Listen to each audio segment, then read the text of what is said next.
Hey everybody, welcome to the Daily Show. It is Connor with Honor. It's July 3rd, 2024. This is going to be your Santa Clarita real estate update.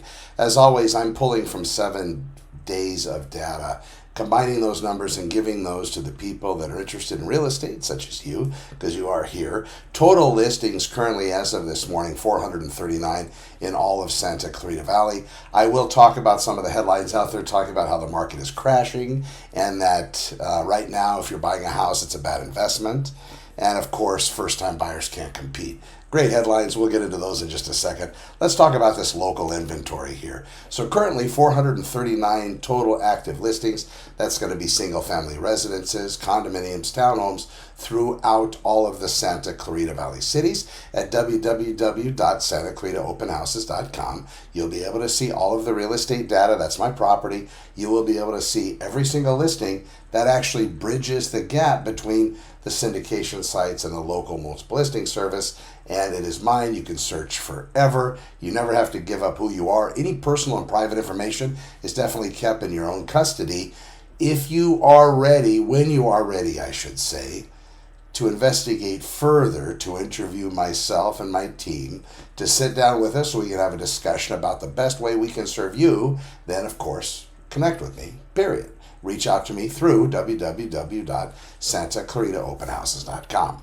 All right, so let's get into this. We have 80 new listings that have been posted the past 7 days. 60 properties have had their prices changed. 19 properties have come back on the market. We have 23 properties that have gone into escrow. 47 properties have had their escrow status changed to not wanting backup offers. So pretty deep chances are that they've gotten past those contingency removal timeframes.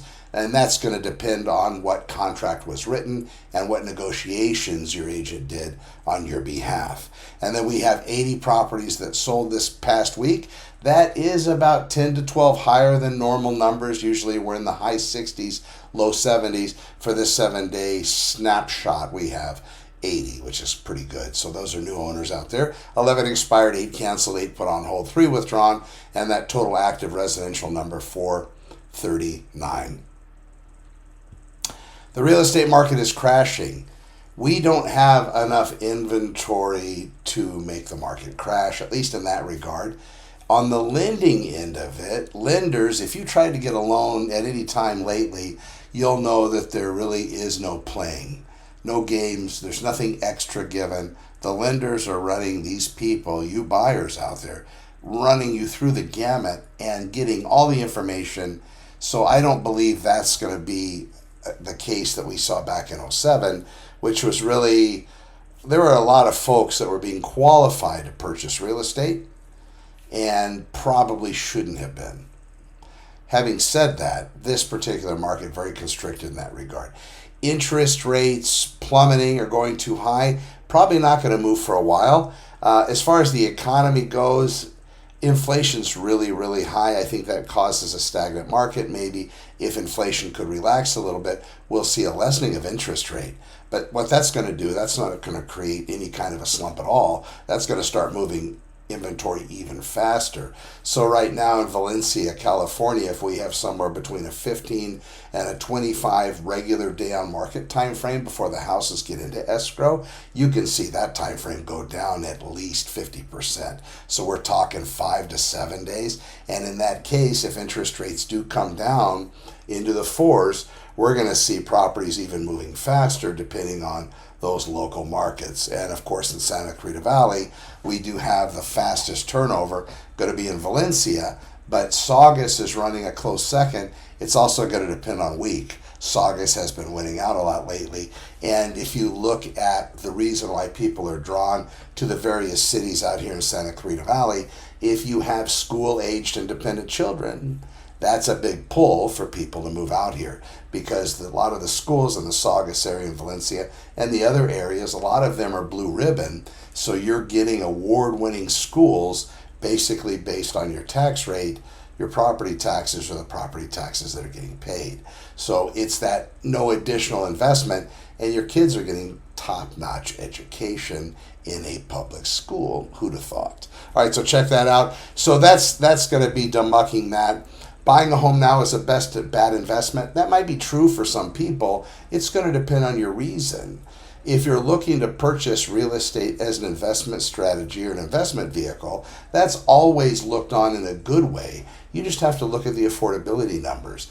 And I think another question to ask in regard to, buying a home, or if you're exploring that statement of buying a home being a bad investment, over time, it looks like real estate's been a fantastic bet. The problem is when you buy in a high market and then a month later the market collapses. Is there any guarantee against that? No, of course not. Things happen all the time in the world economy. You have to explore that yourself, whether now getting in is going to be more beneficial. The other things too, what are the other benefits of owning a home besides monetary? Besides now you're investing into your own equity, your own future, but doing that, being able to be in a position to do that carries the risk. So that being the case, maybe it's not a good move for you. Just look at the numbers and see what makes sense. I had a cat that I met this weekend. He's renting a 3,600 square foot house at $3,000 a month. He's locked into that. That will never change. And I guess the landlords own the house free and clear, and they don't want anything to change either. They take care of everything. They're responsive to any requirements. They've come and they've replaced things. They've painted it. They've recarpeted. I mean, they've really taken care of these tenants. So he was like, well, should I be buying, $1 million house? I said, well, that's a pretty good deal. Can you sublease it? Is that something that you could make some more money on? Because he could probably get close to double that figure now with a pool like that as a rental. But so we joked a little bit. But there are certain people that are in that Cinderella, was it Goldilocks? Yeah, like a Goldilocks planet, kind of in that Goldilocks area that allows them to pay very little rent, or maybe even not even pay rent, but have it in trade because there's some kind of cop or some kind of bodyguard. They're living in an additional house on a particular lot, so they're getting it compensated. Still go buy real estate, sure, but I don't know if I would upheave where you're staying, especially because of that rate. So maybe for somebody in that regard, a better scenario would be for them to maybe go buy something that they're not going to actually habitate. But then that being the case, if you're not going to be owner-occupant with different loan programs, you're going to have to find out what that's going to look like and as far as what your price of admission would be to buy it. For example, if you're buying a property as an investor, most lenders are going to have more required as down payments. So right now, if you're just a regular garden variety, run-of-the-mill buyer, and you have okay credit with okay employment, and you have the records to prove it, you have okay credit and so on, more than likely you could purchase real estate without even being a veteran at 3.5% down. So that's an FHA loan, and that's fantastic, great. You're going to have some PMI on that, so you're going to have extra in with your payment every month to insure the loan because you're less than 20% down. But that being the case, that's what you can do as somebody that's going to occupy the property, because part of that loan, the requirement is you got to live there. On the other side of that, if you're not going to be living in the property, it might cost you more to purchase. So maybe that's a better trade-off with what you're renting. Maybe you'll say, you know what, it's worth the sacrifice to make the leap. But again, questions to ask. And finally, first-time home buyers can't compete. Great headline. And I'll be frank with you, it depends on who the agent is. That's going to depend on a big part of it. And not because certain agents are more special, more accepted, more loved, more cared for, and more offers accepted from them because, maybe they have a face for radio or whatever. But at the end of the day, it's going to come down to how they put everything together and how they speak on your behalf to the agent that represents the seller. It really doesn't matter where the agent comes from, but they need to send everything through at once. They need to be very responsive. And I say everything through at once like it's something everybody should understand.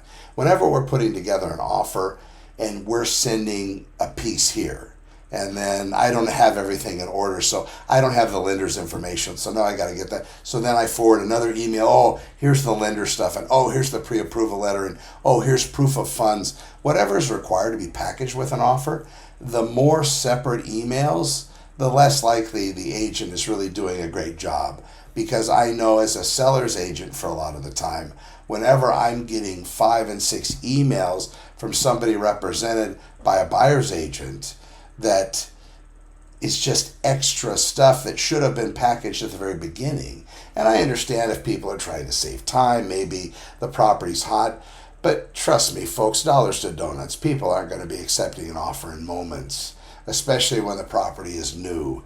More than likely, they're going to wait or at least make the phone call. Hey, so this is Connor. I'm writing an offer on your property as we speak. I just wanted to let you know if the seller is considering anything at all on the table at this time, please give me 20 minutes. They will have a complete package from me. In just a moment, you'll be able to present me with everybody else, something of that nature. All right, so if you are going into this buying, there are certain things you can change. Your agent is important in the process because sometimes just reducing a couple of contingency time frames, giving the seller a little more confidence in your offer is amazingly beneficial. I'm Connor with Honor. Thank you for watching today's Real Estate Update, July 3rd, 2024, and we'll be back tomorrow. Thanks for watching. Be well.